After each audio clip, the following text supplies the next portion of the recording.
राधा वल्लभ श्री हरिवंश। गुरुदेव भगवान, आपके चरणों में दंडवत प्रणाम। गुरुजी, मुझ अदम से पापी से पाप कर्म बन गए हैं जिसकी माफी भी नहीं हो सकती। आप श्री के सामने आने की हिम्मत भी नहीं थी। पता नहीं कैसे आपकी कृपा से आपके समीप आ गया हूँ। मुझ देखो, हम ये तो नहीं जानना चाहेंगे कि आपने क्या पाप किया, पर हम ये जानना चाहते हैं कि जो पाप एक बार आपसे हो गया वो पुनरावृत्ति तो नहीं कर रहे हैं। एक बार गलती हो जाए तो वो क्षमा के काबिल होता है, कोई भी हो, जान के भी हो जाए तो वो कह रहा है जरूर जान के हो गई, पर वो अज्ञानी है, वो नहीं वास्तविक जानता। अब अगर वो गलती पुनरावृत्ति हो रही है, अब वो अक्षम्य हो जाती है। तो हमें देखना है कि अगर कोई भी हमसे ऐसी गलती हो गई जिसका हमें हृदय में पश्चाताप है कि नहीं होना चाहिए, कोई भी गलती हो, फिर हम दोबारा नहीं होनी चाहिए। अगर दोबारा नहीं होगी तो भगवान कहते हैं हम तो हम सर्वपापेभ्यो मोक्षयिष्यामि मा शुचः। अगर आप जान गए हो कि हमसे पाप हो गया है तो अब दोबारा ना हो। बात ध्यान रखना, दोबारा ना हो तो पहले वाला जो हो गया है कुछ और करने की जरूरत नहीं, प्रायश्चित करने की जरूरत नहीं। प्रभु का नाम जप करो, उनके आश्रित रहो, वो सब क्षमा कर देंगे, बड़े कृपालु हैं वो। पर अगर बार बार वही करते रहो, कहते रहो क्षमा करो, तो फिर दंड से नहीं बच सकते। ये पक्की बात समझ लो।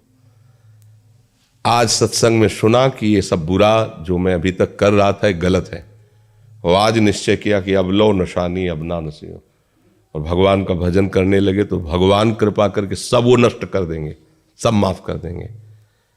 लेकिन आज कहने के बाद फिर आप वही बार बार करेंगे तो प्लस हो जाएगा, फिर झेलना मुश्किल हो जाएगा। ये जो भगवत शरणागति से बचाव पक्ष है वो ये कि अवलव नशानी आज तक होता रहा। हे नाथ, आप ऐसा बल दीजिए कि दोबारा हमसे गलती ना हो। कोई भी गलती, खान पान व्यवहार, कुछ भी गलतियां किसी से भी हो सकती हैं, तो आगे से गलती ना करो। प्रायश्चित अंदर यही जो जलन हो रही है, आपको पछतावा हो रहा है, यही प्रायश्चित हो। नाम जप करो, प्रभु के आश्रित रहो, नाम जप नहीं हो रहा, नाम कीर्तन करो, कीर्तन राधा राधा राधा राधा राधा। इसके लिए थोड़ी हमें मन की जरूरत है।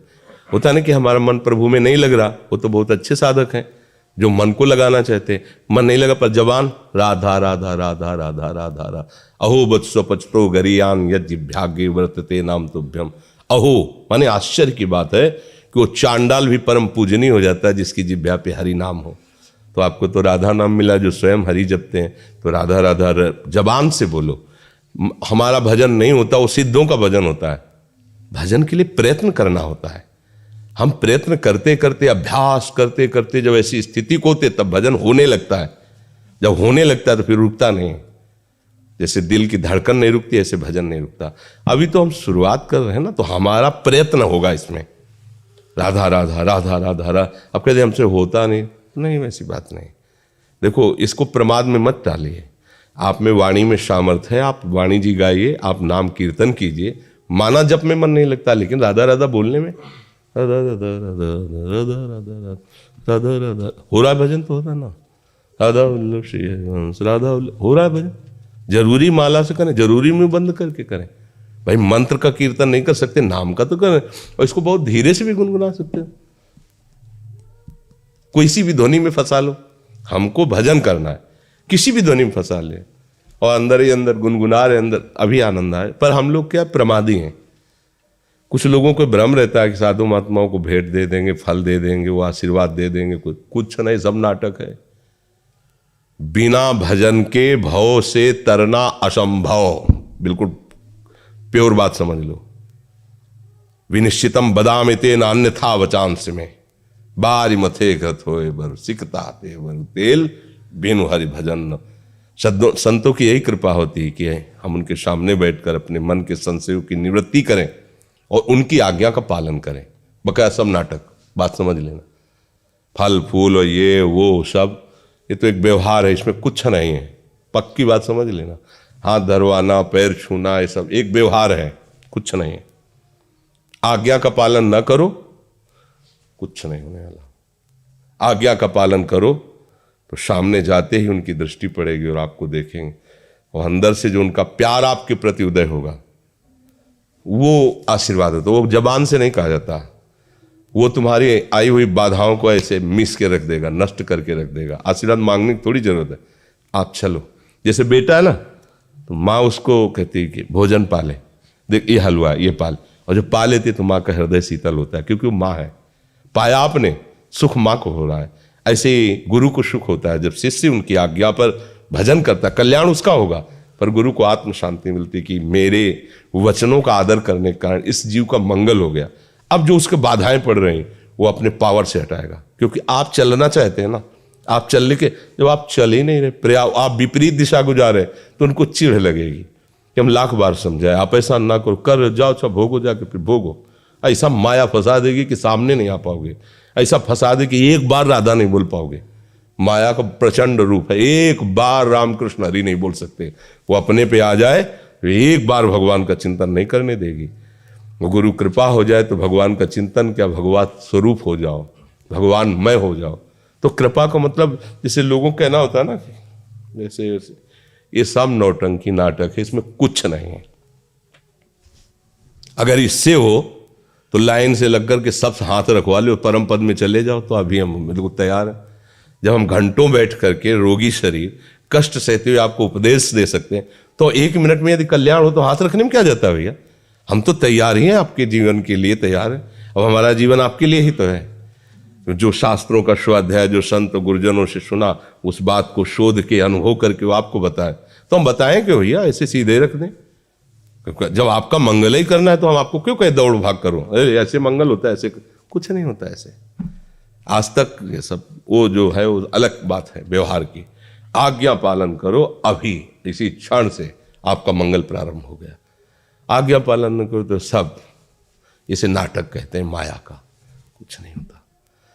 एक बार संत कॉलोनी में थे तो एक हमारा नियम था, हमारे पैर नहीं, मतलब गुरुजनों के कुछ आदेश होते हैं जिनमें क्यों में नहीं किया है तब माना जाता है। तो गुरुजनों ने कहा कभी पैर मत छुआना, ये सब, कभी पंगत में बैठ के भोजन मत कर, कुछ ऐसे नियम दिए थे। तो वो आके एकदम पैर में लिपट गए। कहा भाई हमारी ऐसी नियमावली आपने क्यों तोड़ा, तो जानते थे वो ऐसा। अरे बोले फिर हम गृहस्थों कल्याण कैसे होगा।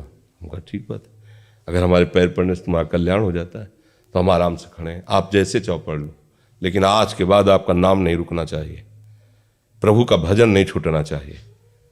अगर ऐसा नहीं तो फिर हम अगर प्रतिकूलता का संकल्प करेंगे तो तुम मतलब समझ लो तुम्हारे कर्म तुम्हें कहाँ पहुंचा रहे हो। अगर हम प्रतिकूलता का संकल्प कर लेंगे तो तुम्हारी हालत क्या होगी।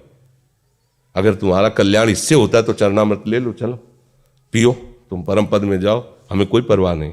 लेकिन इससे नहीं होता, नाम जब से होता। संतों ने कहा राम बोलो, हरि बोलो, कृष्ण। अब तुम्हें कुछ किसी के आशीर्वाद की जरूरत नहीं, बस उसमें लग जाओ, जो कुछ चाहिए वो अपने आप सब विधान कर देंगे भगवान, आप केवल लग जाओ। अब लगो ना तो ये सब नाटकबाजी, इससे इस पर हमें विश्वास नहीं। बचपन से हम इस पर चलना आपको पड़ेगा। बड़े बड़े सिद्धों के पास दर्शन किए, बातचीत, चलना आपको पड़ेगा। हमें उनसे क्या लाभ मिला, जो हम 10वें वर्ष नहीं समझ सकते थे वो 1 सेकंड में समझा दिया। बात हमारी समझ में आ गई और हमारे चलने के लिए अंदर उत्साह आ गया। पर चलना आपको पड़ेगा, आप ना चलें तो कोई ऐसे नहीं पहुंचा पाएगा, पक्की बात है। नहीं तो भगवान सामने खड़े और अर्जुन को उपदेश कर रहे हैं अपनी प्राप्ति का, सामने खड़े कह रहे हैं कि अनन्य चेता सततम यो माम स्मृति नित्यशा तस्याम सुलभा पार्थ।